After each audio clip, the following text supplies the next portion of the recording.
Welcome, everybody. And I think I would say, we're really thankful for you all being here.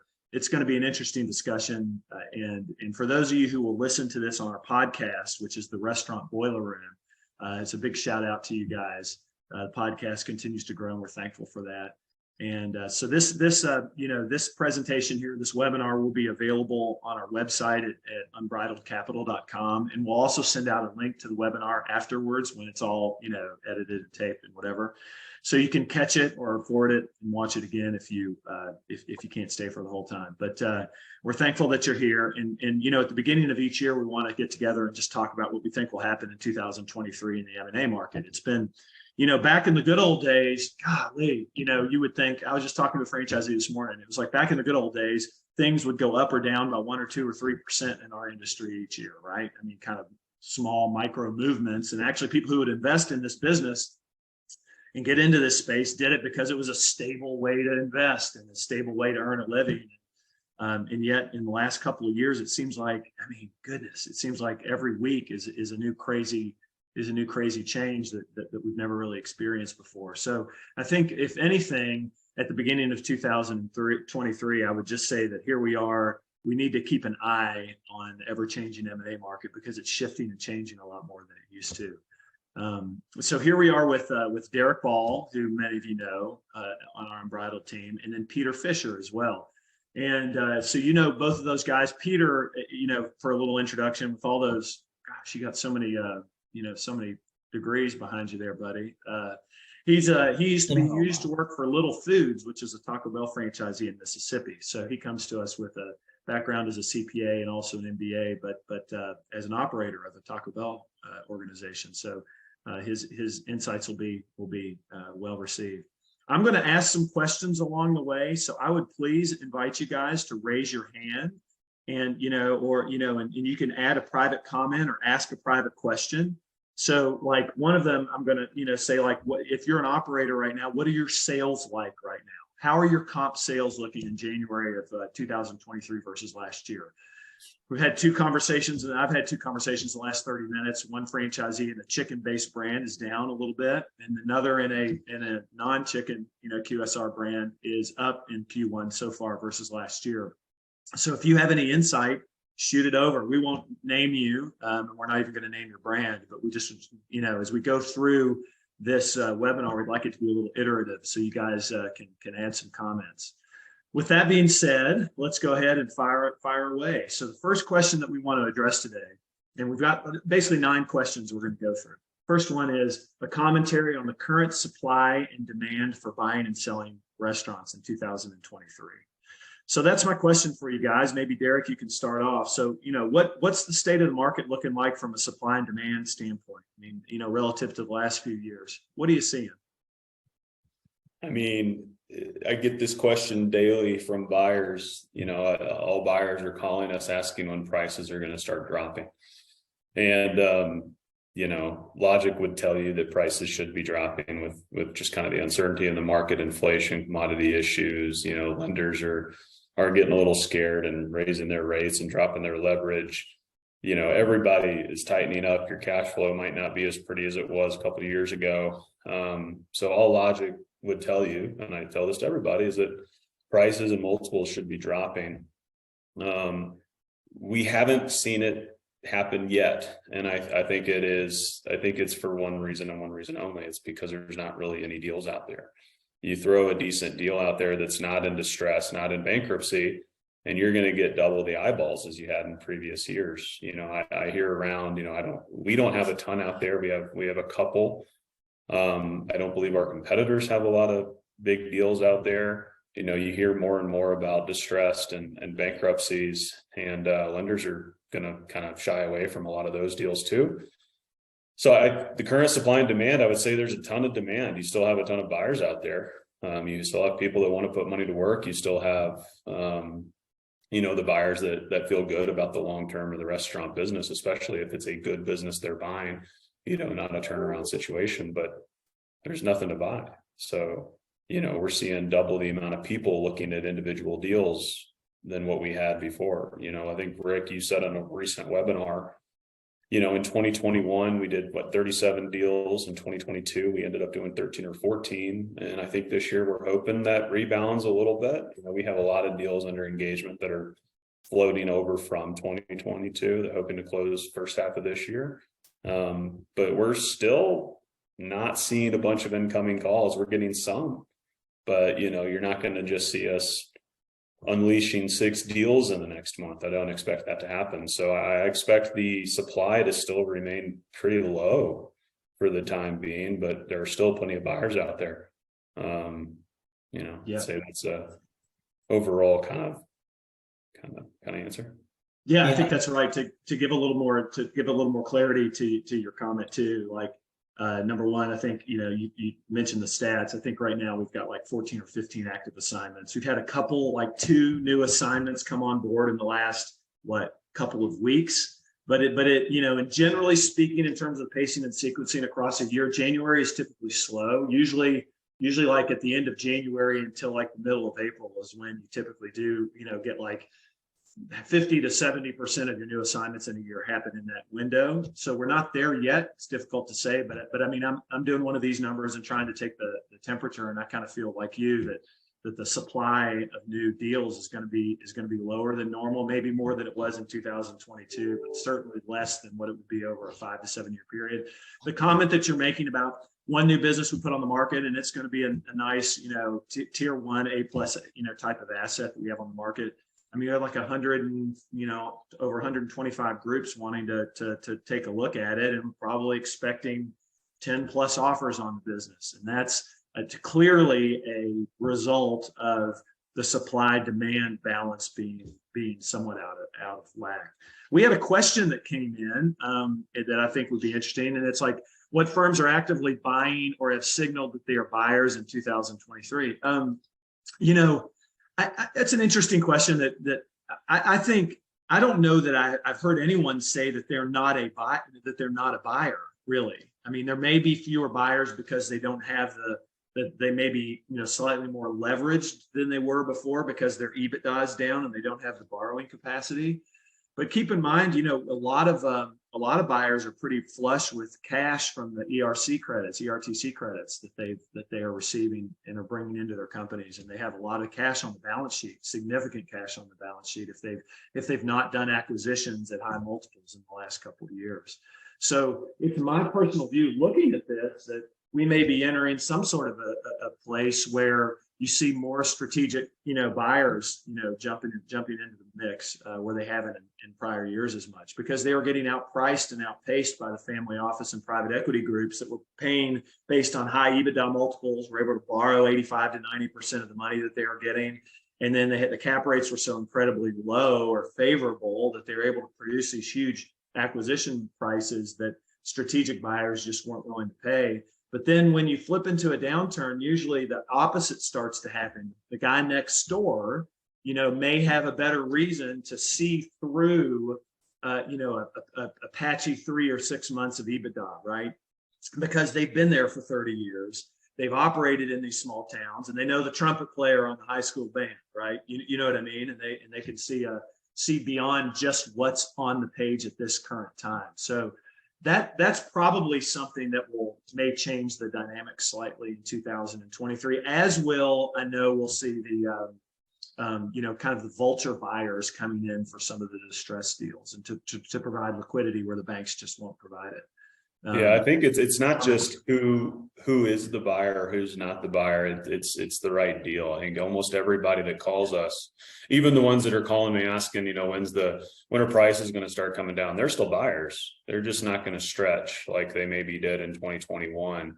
And then you've got the long-term, I want to say mom and pop, not mom and pop, but the long-term owner operator franchisees that stayed far away from the 2021 prices, that are now looking to come, now that prices are getting a little bit back to normal, I would say, maybe still over, 5-year averages outside of 2021, but getting back to normal, and they're looking to put their hat back in the ring where they would have stepped aside, a couple of years ago. So I don't think it's who is the buyer. I think it's most of the buyers they just change their outlook. And some are going to be a little more aggressive than others right now. and it's kind of buyer specific. But I think Rick said was right. Yeah, I think the mid-size operators have had a chance to really hone in on their current operations, really build their balance sheet, and kind of put them in prime position to purchase to make an acquisition this year. And as I look, another question that comes through, and this is a good one, how are we driving valuations right now? So, it's interesting. It's interesting. We, Derek and I just got off a call with a franchisee who said, I threw out 2022 and I threw out 2021 and 2020, right? And that what he said. And I looked at kind of what the business was doing in 17, 18, and 19 to kind of get a feel for what I think the potential for the business is. That's a strategic buyer that makes that comment, not a financial buyer, right? So I think it depends on the type of buyer that you're looking to attract in this market. If you're looking at a financial buyer for your business, and you're looking for that type of approach, you're going to be looking at a trailing 12-month financial statement, right? And we might be able to put some, say like, okay, when have you implemented pricing initiatives, and have they rolled through the P&L, and are they showing results, and can we look at them, on a forward-looking basis a little bit? What's going to happen to commodities? Are commodities set to drop, and are they dropping right now? And can we maybe make a qualitative or maybe even quantitative adjustment, or at least discussion with the buyers about the future of food costs? But largely, I think you see that dichotomy between maybe a strategic buyer and a financial buyer, but still in many cases we're looking at pricing things off of a trailing 12-month financial statement. And a lot of, I was talking with a franchisee of 70 units or so, maybe last week, and he said that he feels like 2022 is obviously the worst he's had. They were down 40% in EBITDA in 2022, a combination of sales and mostly profit drop because of labor and food cost. But he says our projections are that by the end of 2023, we're probably going to be, or even in the third quarter of 2023, we should be probably somewhere between where we were in 21 and 22. Which to him seemed like a reasonable place to be discussing the transaction, realizing that we're probably not going to get back to that 2021 perfect storm, again. Maybe in 20 years we will, but not certainly in 1 or 2 or 3 or 5 years. Any comments there? Seem reasonable? Nothing here. All right, so that's the first question. Rock and roll. Second one, what are the EBITDA multiples and the cap rates? What are they, and what are they looking like? So that's a juicy question that everyone wants to know the answer to. So what do you think? Well, I would say Go ahead, Peter. I would say cap rates have definitely taken a hit. This time last year in Q1, with the REIT market, we're seeing anywhere from 5.5 to 6.25, maybe 6.5. But here we are a year later, and we're shooting around 6.75, maybe 7.5. So definitely come up a lot on cap rates, maybe 150 basis points or so. But the 1031 market exchange, it's probably still seeing a little bit of a bump, but not quite like the REIT market. Still looking at, they're still looking at sales and looking heavily at coverage ratios and that sort of thing. But the REIT market's definitely taken an increase a lot more than the 1031. Yeah, I was talking to a real estate broker I think it was last week, and the 1031 market was so crazy.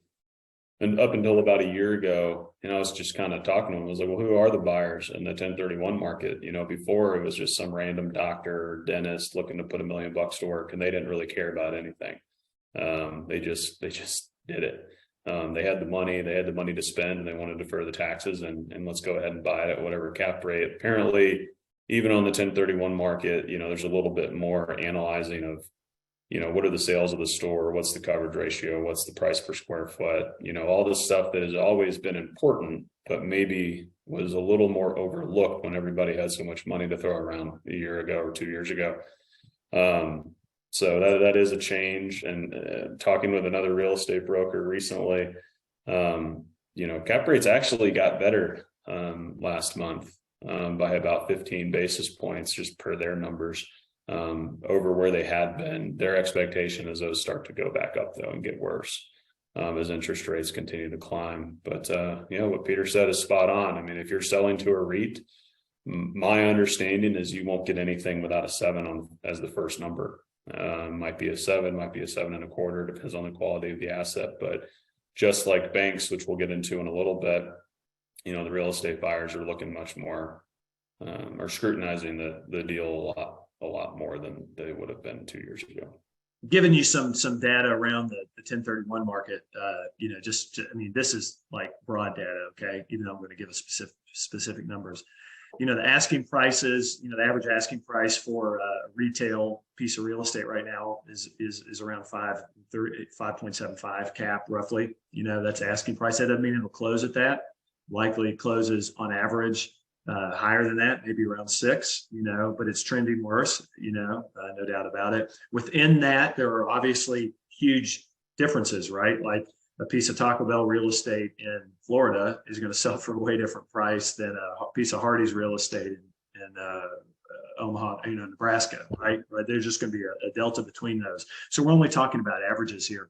And then you go down to office space is probably the one that's probably been burned the most. And they're probably the average asking price is over 7 cap on the 1031 market there now, and probably trending worse too. A couple of things that I've just been reading.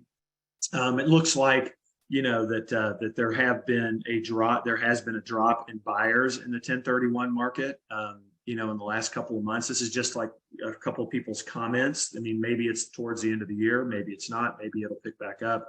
But, buyers drop out of the marketplace when the prices are high and they can't borrow money, at competitive terms. So to make their returns. The 1031 market has been driven for a long time by cash buyers, a lot of them from California, who are selling things and trying to avoid paying capital gains taxes. So that for the small size deals has kept those cap rates steadier than they otherwise would be. But as you get to the larger end, you're starting to see, I think, cap rates change. Wouldn't be a surprise then. You're right, Peter, 150 basis points, maybe 100 to 150 basis points change in the REIT market. And maybe half of that, let's just say, is happening so far in the in the 1031 market. So what does that mean? It means that people who are either operating businesses or buying businesses or selling businesses, for a seller, many times sellers, we're now going through the process of talking about what, maybe keeping their real estate for a time and then selling it when it's more liquid at a better price. Or, maybe finding a different method to finance the sale of the real estate. So there's a lot of, given that the banks have gotten much tighter on their lending policies and practices in the last 6 months or so. So these are things that just require a little bit more, iteration and discussion.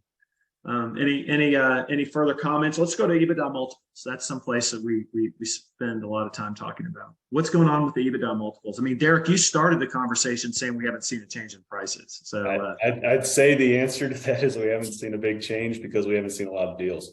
I mean, that's the short and sweet answer is we don't have 20 comps over the last quarter to go on like we did in 21 and even 2020, we did, I think, more deals than we did in 2022. So it's just, there haven't been a ton of comps out there to change, where multiples would be. Like I said at the start of the call, logic tells you multiples should be coming down. The deals that we have had recently have not proven that out. So that might, once you start seeing more deals hit the market, that supply and demand, changes a little bit, you might see, and I would expect to probably see multiples come down a little bit. Now, I don't think a deal trading at a 6 is suddenly going to be 4.5, not in our current state. I mean, if lenders completely dry up, that might change, but maybe that 6 turns into a 5.5. I'd expect a half a turn drop, generally speaking, potentially more in certain brands. And keep in mind, the deal itself becomes extremely important. If it's a turnaround deal, or a brand that's struggling, that's gonna drop more. That might go from a 6 to a 4.5 to a 5. But if it's a good tier 1 brand and a solid business in and of itself, I think you're gonna see that kind of rise to the top a little more, and you're not going to see the turn. You're not going to see the downshift in the multiple on that particular deal quite as much as you would if you had a deal that was struggling. Yeah, I think we saw the Restaurant Monitor come out this month with a list of what is a tier 1 brand, right? And they listed, to my knowledge here, I'm working off memory here. Number 1 was Taco Bell. I think Dunkin' was maybe 2 or 3. You had Popeyes up there towards the top. You had Wingstop up there towards the top. And so the point I'm making here is that the brands that are at the top of the tier 1 category, which are the ones that we typically do the most work in, are the ones that typically have the most interest, have had the best performance during this time, and therefore have the most buyers who will pay the most money, right? So we don't necessarily, we're not working as much in the distressed arena, in the bankruptcy arena, okay, which in several brands is becoming a really hot area at the moment. But if we were planting ourselves firmly in that space, we could probably tell you that in many cases, the multiples might be moving down from a 5.5 to 6 down to a 3.5 to 4. You know what I mean? If it's a bankrupt deal with high leases, crappy areas of the country to operate in, pardon my French, but our perspective is generally coming from the top of the tier 1 kind of range, or maybe slightly in the middle of the tier 1 range, but deals that are good deals, really good deals. So I think if we strip that out of the 15 assignments we're doing, and of course, like Derek says, we only have a couple of new assignments to draw data from. I would say that it would be likely that the average deal is trading for a 1/2 to 3/4 of a turn of EBITDA less than it was, a year ago. I mean, that's just, but that in and of itself, might be a 5 to 10 to 12% change in pricing. But the bigger number is the EBITDA itself, because when you get to a price, you've got to multiply your multiple times your actual EBITDA.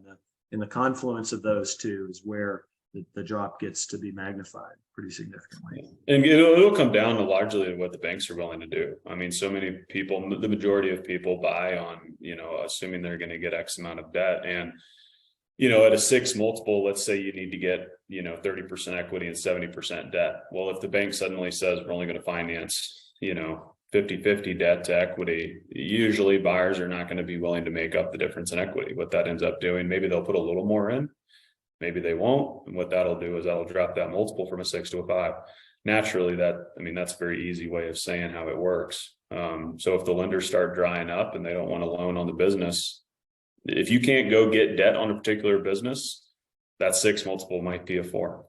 I mean, the buyers are not going to make up the entirety of the delta with equity. They're just simply not. So the stronger the business, the more aggressive a bank is willing to be on it, the steadier the multiple will likely be. But even that, I think we get into this somewhere else. I'll just tell you, even Taco Bell's top dog, it just is. There's hardly any arguing it. 2 years ago, we did a refi for a gentleman. We got him it was a fixed rate in the low 2s. I think it was maybe 2.5%. And if you were to go do that same thing right now and not fix it, just to float it was SOFR 250, which is pushing 7% interest. If you're a buyer, obviously that ROI, it changes significantly when you're going from a 2.5-3% interest rate to a 7. There's no arguing that either. It's a massive change. So hopefully, it's not a 20-year loan by any means. Hopefully, rates get a little better in a couple of years and you can refi it and everything. But, it's a lot of interest to pay for the first couple of years at least. So it's affecting buyers for sure. That's why I get calls literally every day from buyers asking me, when are prices going to start coming down? And just due to the fact that there aren't a lot of deals out there, I can't say yesterday. I can't say tomorrow. I don't know. Because there are people that still have money that they need to put to work in the buyer pool, and they're maybe willing to stretch another 10% than they otherwise want to, because they don't know when the next deal is going to be. And they're sitting on a lot of money. They usually, they got to get, again, going back to these ERTC credits, that, a lot of the mid-sized franchisees, are sitting with millions of dollars on their balance sheets, right? And nowhere to put the money. I guess, did you want to say something, Peter? No, I'm good.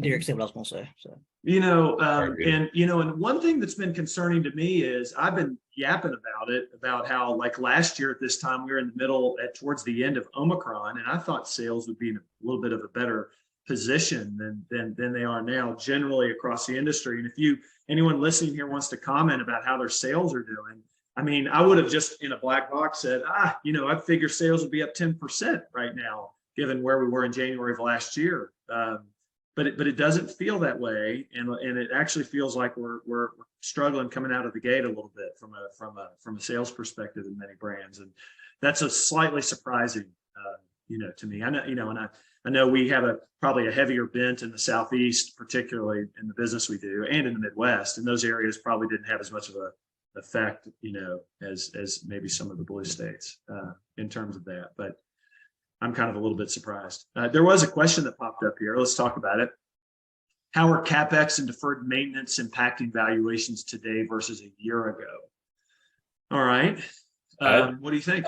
I can answer. I don't know if I can answer it perfectly, but I'm not sure we're not looking at it any differently. In every deal, a buyer's going to do a walkthrough of the restaurants, and they expect it up to be in good working order, up to franchisor standards, whatever language you want to end up inserting in the APA. And if it's not, they're going to ask you to fix it as the seller, or they're going to ask for a credit. We go through that negotiation on 98% of our transactions. And if you've let your stores fall apart more than you should have, you can expect to get dinged during the deal. If you put a lot of money back in your stores and buyer does a walkthrough and is really impressed, you can expect that to be okay. If you've been struggling on EBITDA, and you're trying to cut costs, maybe the question is stemming from, have you been deferring maintenance a little more than you otherwise would have in prior years? But again, I don't think I look at it any differently than I normally do. It just might be a little higher of a credit if you've let your stores, I don't want to say fall apart, but if you've let things slide a little more than you would have otherwise done, just trying to make bank payments and keep EBITDA strong and keep your covenants there. So I'm not sure I look at it any different. Obviously, and every brand has remodel, either a midterm or a final franchise agreement expiration remodel due. And we look at those the same way too. Usually we look at a few years and look at the expected cost and kind of cut it in half on the buyer, half on the seller type of thing. That's how we often internally value. There are exceptions to that. I don't look at that any differently today than I would have a few years ago either. New development is clearly an issue, right? If you're inheriting development obligations, buyers are, rightfully so. Heck, it's hard to find, building materials. It's hard to get things built today. Prices have gone up to where now the cost of capital has changed, and the return on investment's dropped quite a bit. Heck, to build any given restaurant probably costs 25% more now than it did just 2 years ago. So, that's a random number, but it could be right. And it makes the case that revisiting some of these development obligations and the timing of them has become a big part of it. And there are a couple of brands that involve burgers, that I won't mention the name, that have like this cliff where almost all of the system has to be remodeled by X date a couple of years in the future. And so that becomes a material consideration. We look at valuing and buying and selling these assets. If you have this hardcore, all the system has to be developed, has to be remodeled by X date, and we're sitting in the middle of a recession where it's hard to borrow money, and the timing on labor and resources and product costs are really high. That's a material consideration that has to be looked at. And typically, what we tell our clients is, you want to get in front of that window by 2 or 3 years, right? You don't want to be trying to sell something, 8 months before the obligations are due, because then all you got is everybody and their mother's going to say, man, I can't do these obligations that you're trying to put on me. And then I'm going to go to corporate, and then it's going to be a negotiation, which is going to, inevitably result in a lower price for me. So, you got to be careful about how you think about the timing and pacing and sequencing. In terms of actual CapEx itself, most of the sophisticated buyers are going to look at benchmarks, and they're going to look at an R&M expense. Okay, so they're going to say, I expect a typical R&M to be somewhere between 1.4 and 1.7% of sales on a trailing 12-month basis over the past 20 years. Whatever the number is, but it's probably somewhere in that range, maybe as high as 2%. Depending on the brand and the AUVs of the deal, or maybe it's as low as 1.25 to 1.3%. But if you start lagging down into the 0.75 or 1.0 range because you're trying to not do any remodeling to bump your EBITDA up, most of the time people are going to recognize it and say, I'm going to lower my pro forma EBITDA when making an offer, because you basically squeezed the turnip a little bit too hard here. And I can't do that when I run my own business. There you go. Squeeze the turnip. Is that an actual phrase? That isn't a phrase. That isn't a phrase. What am I going to squeeze something out of? Squeeze the life out of something? You say an orange? I mean, an apple? Can't squeeze out. I think you're just referring to squeezing the juice out of. There you go. Squeezing the juice out. I just planted a lemon tree in my backyard, and I'm hoping I can squeeze some lemon out of that sometime later this year. Let's talk about lending market. Okay, I just got off the phone with a. I might be freezing a little bit. If you can hear me. Uh-oh. Am I freezing? No. Okay. Let's talk about the lending market, which I think is really cool. Topic. And there's a couple of comments coming in here. I'm going to read these real quick. Okay. All right. One of them is, are you seeing more creative deals with seller financing and earnouts? Let's address that. The answer is yes. Yeah. Seller financing was like unheard of in the last 5 years, right? Now, I would say, guys, I mean, we don't have a whole, we have 15 deals going. Most deals are incurring. You guys didn't like me to say retrading, so the word is price adjustments, right? Most deals are having some sort of price adjustment discussion if EBITDA is dropping because of stricter lending standards and lower EBITDA. So this is indeed, reopening, and we're going to talk about this a little bit more, but these deals are taking probably a time and a half as long as they normally do. It used to be that even in the last 5 years, we probably had an average deal was closing right at 6 months from the time we signed a customer up to the time the deal closed. I would say right now, guys, tell me if I'm wrong, that we're probably in the 9-month range to get a deal closed, at least in 2022. Franchisors are pushing their now. We're pushing it down now. It's just the uncertainty last year, I think, just created natural delays. Just everything dragged a little bit longer. There were so many uncertainties in the market. Buyers were hesitant. Things just dragged, and they just went a little bit slower. We are at Unbridled trying to counteract that right now by pushing things through a little bit quicker.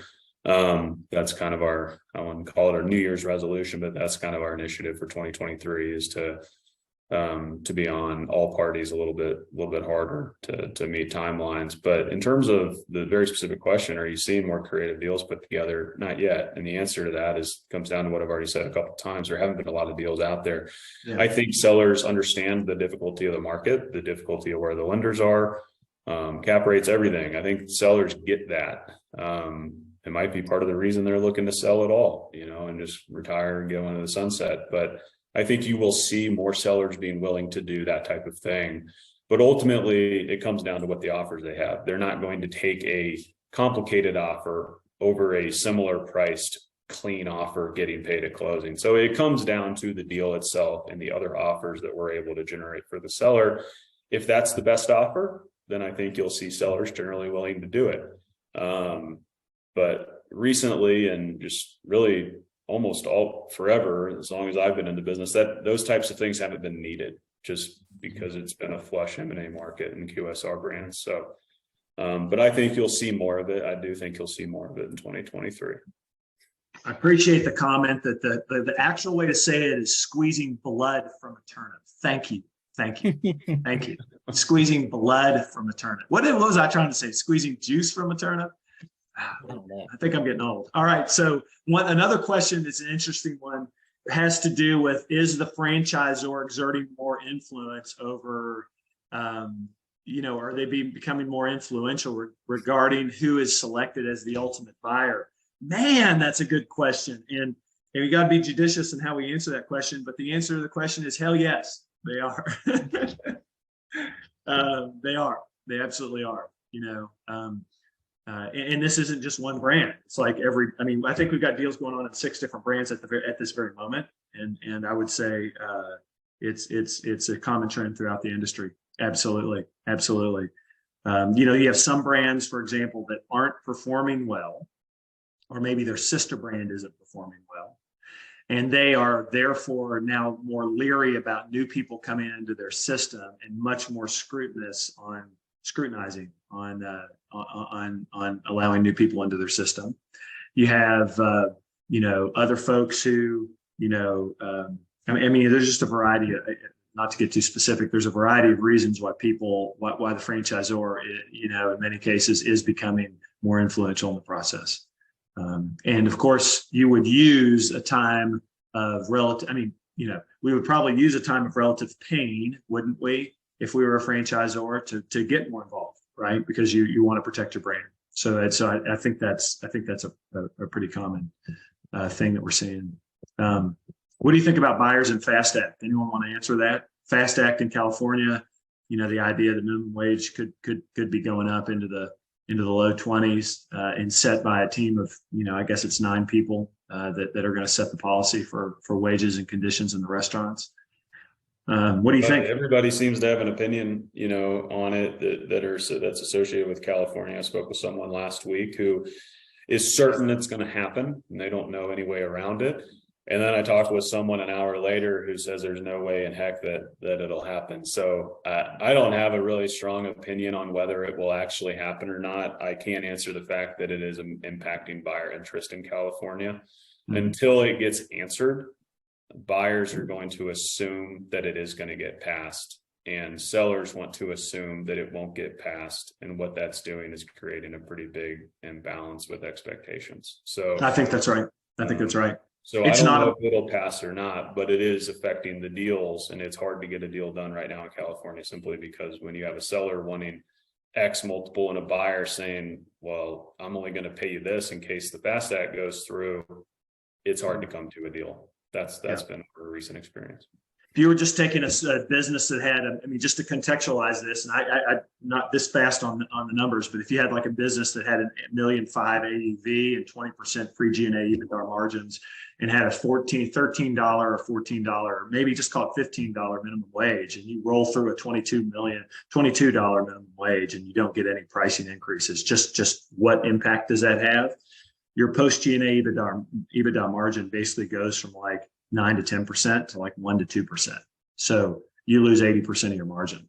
So that would take a business that would sell for, let's say 100 million, and it would take it down to 10 to 20 million. That's what we're talking about here. Obviously, that's holy crap. That's not, you can price, you can do things to counteract it, but to counteract it 100%, probably not in the short term. It'll take years to be able to make up for that. So Rick is not saying $100 million business is now 10 to 20. No, I'm not saying that. You're just running easy math. That's what it does, unless you make the proper adjustments to get the value back. And that's where you just see too much disconnect between buyer and seller. And that might take years to adjust for it. Yeah. And let's talk about lending a little bit. I've got my little yellow notepad here, and I took some notes here just today talking to somebody. This is interesting. So banks, this lender, well-respected lender, told me, he said that we're going to be hitting a credit crunch. And he says it's because banks have a lot of balance sheet pressure because their deposits have dropped so much. And because their deposits have dropped so much, their loan to deposit ratios have changed a ton. And because of that, it is going to reduce the amount that they're going to be able to lend. The phenomenon is like, okay, I don't know about you guys. Are you guys still parking your personal money in a bank account at US Bank or whatever it might be at 0% interest? Or have you sought to find a money market or a treasury, US Treasury, that's now paying 3 to 4% interest? I mean, I've certainly done the latter. I've pulled all my money out of traditional banks because I don't want to park at 0% interest. And that phenomenon is going on around the world. And of course, smart money has already done that. Big dollars have already left all the banks, right?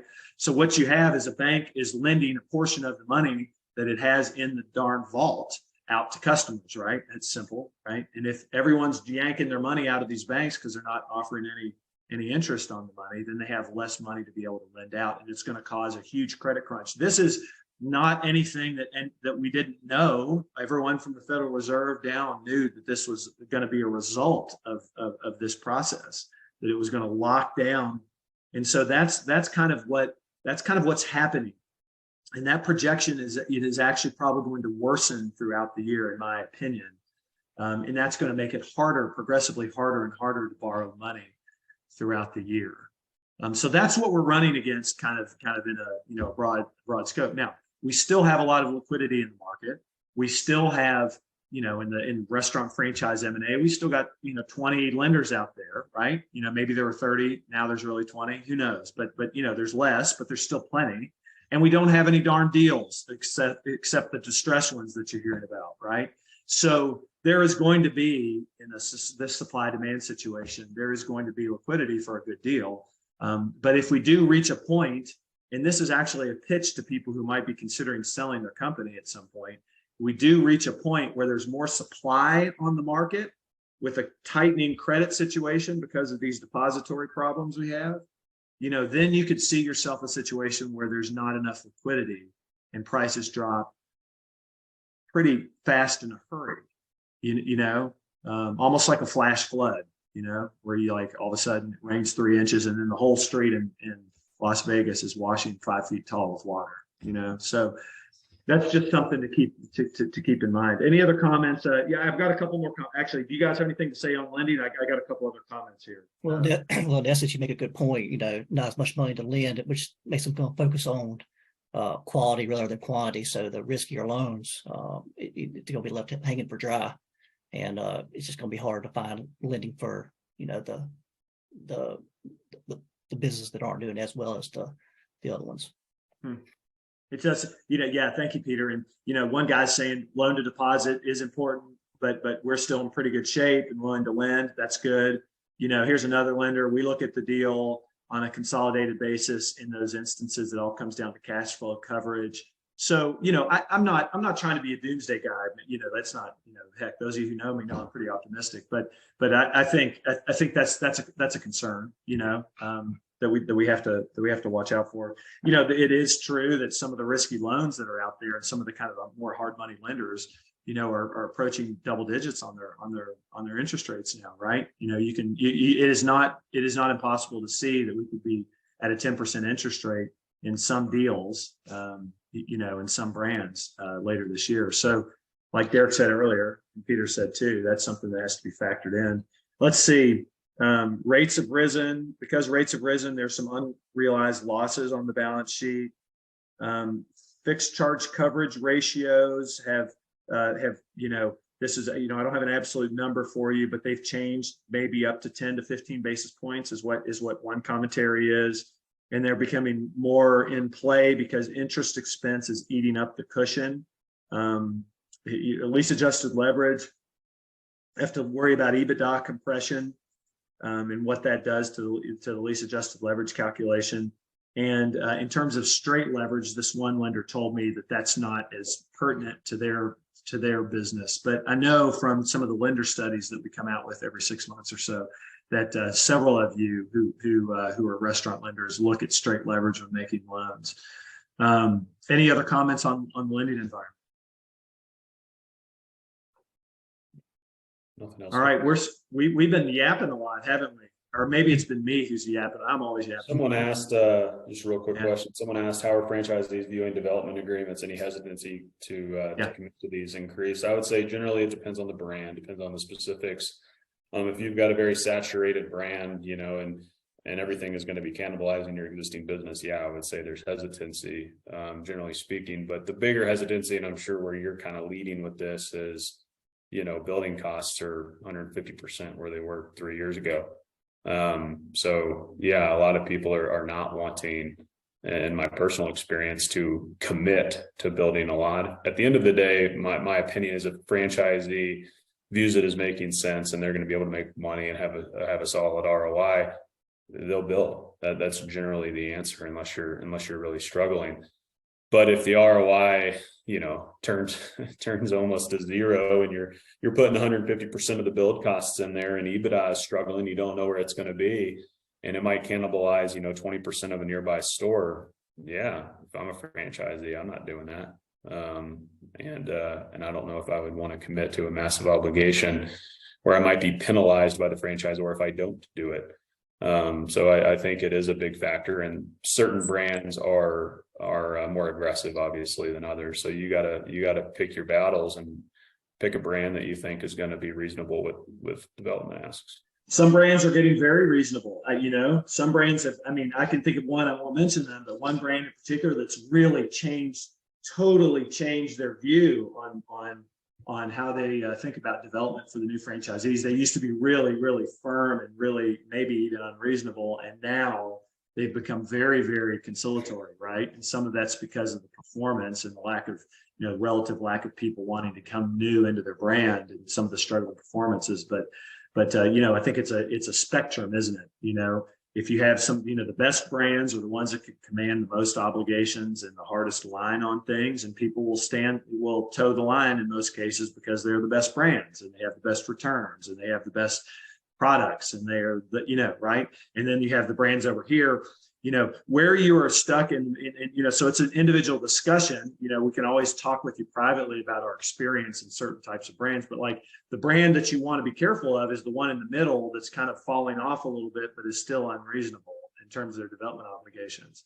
The other deals that are over in here, you have some negotiating room. If they wanted you to develop a certain amount of stores, push back a little bit and say, well, I'm not willing to do that. Potentially, now is typically a good time to negotiate a little bit, right? If you're a strong, well-capitalized franchisee wanting to come into a brand that's had some performance issues recently. Okay, what about yesterday's buyers were family office and PE consolidators, and who are today's buyers? Why don't you guys take a rip at that one? What do you think? Well, we kind of discussed it already, I feel like a little bit earlier, but I think buyers that feel confident that the commodity issue is going to go away at some point, if they can see past that, how high commodities are right now, they'll see an opportunity to be in a place to reap those rewards, if they already have the business in place. I think also mid-sized operators, we talked about that earlier. I think, they've been kind of on the sidelines for the past couple of years.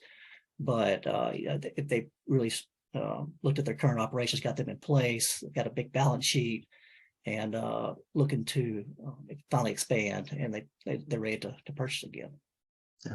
Yeah, no doubt. Derek, you got anything to say? Yeah, nothing that we haven't mostly said. When things are good, a lot of the institutional money buyers, end up having the best offer.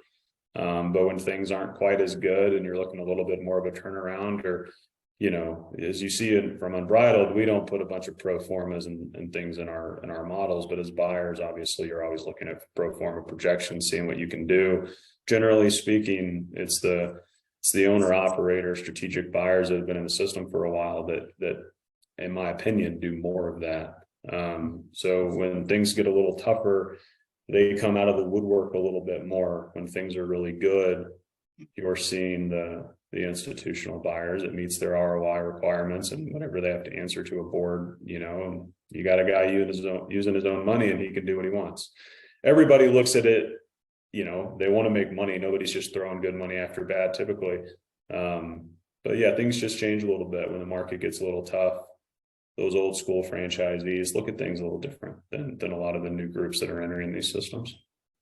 And then, I said it once before, but obviously the vulture funds, and I hate to use that word, but like kind of the capital front funds who have a lot of cash, who want to make a quick deal and can control the capital structure and pay cash for the deal in bankruptcy or in distress, are also, those are going to be a component of today's types of buyers, so they're going to probably want a valuation that's 30 or 40% less. Right. But in exchange for that, they'll provide the entire capital structure in 45 days, and so as we see some high profile bankruptcies and other transactions in the marketplace, that's a component of the system that is, will be a part of things in the next year or so.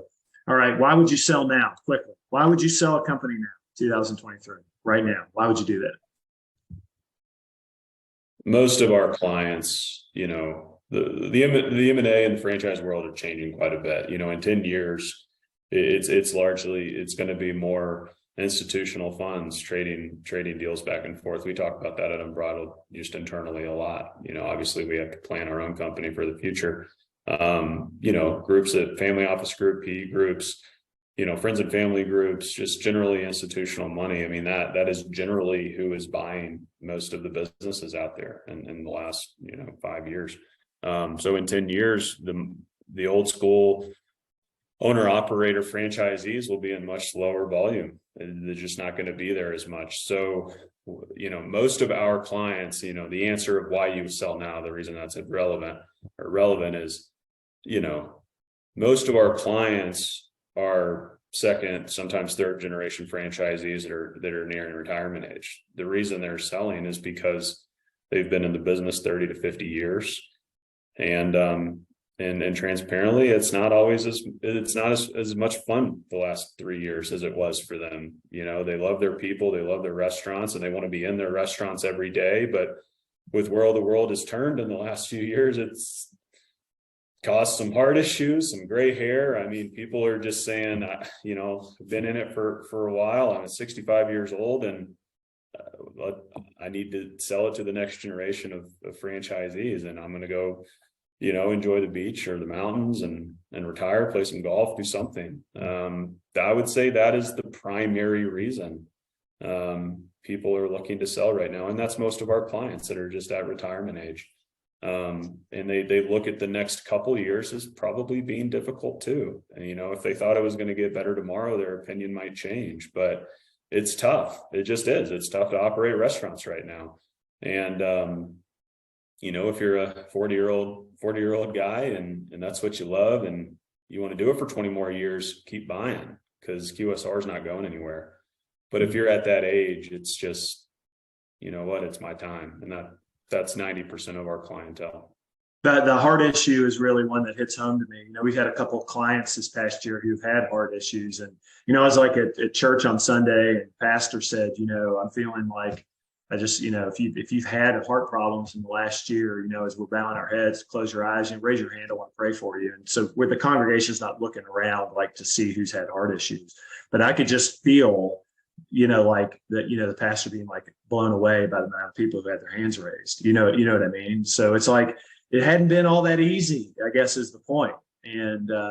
And sometimes, and I'm this way in my life, I'm sure you guys are too. And people who are listening to this, it forces, difficult situations force you to reevaluate what's important to this life. And you only live it once on this earth, right? So sometimes those emotional reasons become important considerations. And, and the another reason could be that people think that the future is going to be worse than the present. That could be a real reason why people might decide to sell now, health, emotional reasons, from the past couple of years of stress and strain.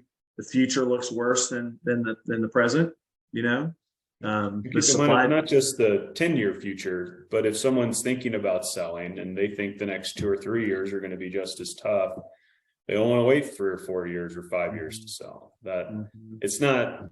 QSR is not going anywhere. It's going to be strong for forever, in my personal opinion. And I think that's how most people feel, but it might be a couple more years of really difficult times. So these guys that are just looking to get out now, the market is still there. There's still a strong market. You're not going to get as much as you would have a year and a half ago or even a year ago. But if you look at a long trend of history and where multiples and prices are, it's still a competitive market. If you're comparing your deal to 2021, then you're going to be very disappointed. But if you compare it to a 20-year history and look back, it's looking darn good. So it's always about perspective there too, even with the cap rate market. Cap rates are higher than they were a year ago, but if you look at history, it's still pretty good. And there are a lot of people that don't think we'll ever get to where we were a year ago in the cap rate market. And that might be true. And if it isn't true, it might be 20 years down the road. And nobody's, trying, most of our clients aren't planning 20 years down the road. But so if you really look at where the market is, it might not be as good as it was, but it's still a good M&A market, all things considered. And if you're a seller, you still get a very competitive price for your business and your real estate, in my opinion. Let's look at two questions here, and then we'll end. One of them is a more technical question, which is about OpCo and PropCo financing. Have you seen those things? It's like, in other words, if you were going to buy a business, you buy you finance the business separate from the real estate or as one consolidated piece. And I think the OpCo PropCo arrangement is very common, very popular with the financial buyers on larger deals, right? Historically, the property could be you could borrow more money at fixed rates potentially on longer amortizations with the property. The operating company, you could get 20 to 25 years on the maybe push to 25 years on the property company. On the OpCo, you're talking a 10 to maybe 12-year amortization with a 5 to 7-year term. So, by splitting them, you get basically a better, the idea is you get a better balance, less risk, and, and you're able to maximize price and pay your notes back. The comment I would make is in 2023, and we don't really fully know this yet, just because we haven't had a lot of deals to see it, but PropCo financing is going to come under some scrutiny, different than what it has been in the past few years. So the ability to feel more advantageous by splitting them up, that advantage may become a little bit less apparent, and ultimately the thought of, when we do evaluation for a client and tell them what their business is worth, we're always looking at the operating company and the property separately, and then we add them together to tell them what the client should be able to achieve in a sale. So our clients are thinking about the two separately and together. So this concept is not a foreign concept, and for buyers, it's one that they're evaluating. As the real estate cap rates change precipitously, though, I think the property side of the equation may change. You may see buyers keeping their real estate more frequently this year than they have in the past, or you may see them keeping it and selling it slowly over time on the 1031 market, as an example, instead of selling the real estate to the buyer who's having trouble getting financing for it. And then the last question, guys, how about this? One of you guys answer this question. Are you seeing an increased level of due diligence by buyers? And how are you seeing buyers think about pro forma adjustments for new and ramping up locations? That's a good question. Fire away. What do you think about that, guys?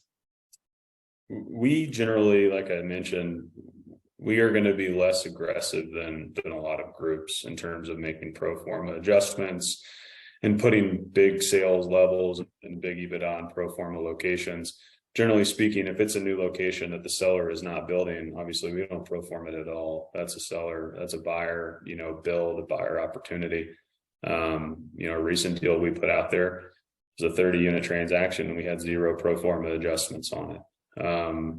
So my opinion is buyers often don't give consideration for pro forma adjustments, which is why we have gotten out of the habit of putting them in there, because they get looked at very negatively and take away from the overall aspect of just an attractive transaction potentially, and they get focused on things that might be deemed unreasonable.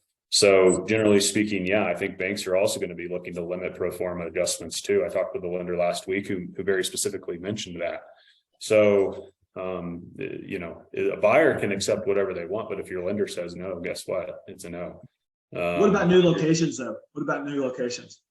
Yeah, I mean, I think usually when we go to sellers, we say, what do you think it's going to do? We take similar level sales volumes from their existing business, and that's how we pro forma that.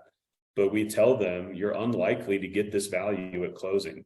Your sales are going to have to pan out, within the 15 months after it opens, and it'll sit there in an escrow account or an earnout of some fashion, and that's what you'll get. And we tell all of our sellers that, and we very rarely see buyers being willing to offer anything else. It's one thing if you're asking for a 100-unit deal and you got 2 of them in there, it's 2 out of 100 stores. But most deals out there, if you've got 2 new builds and it's a 15-unit deal, it's a pretty big percentage of the deal, and that's going to be held back. And very limited scenarios, I would say it won't be held back, but 90+% of the time, buyers going to say, I'm paying you a multiple on EBITDA that you've been able to show over the last 5 years. I'm not going to give you that same multiple on EBITDA that on a store that hasn't even been opened yet. And that's one of the other lines of logic, from a buyer's perspective of how they look at it. And hard for me to fault them. I can't disagree with it. And a lot of it's changed, hasn't it? A couple of years ago, people were buying stores based on, these pro formas on new builds. Now it's a little bit more of dissecting and peeling back the onion and asking questions of the operator. And this is what we do. We say, okay, well, what do you think the sales will be? Why do you think there'll be this much? Are you going to own the real estate? Maybe it's best to take the real estate and keep the real estate yourself and provide a lease that resets after month 13.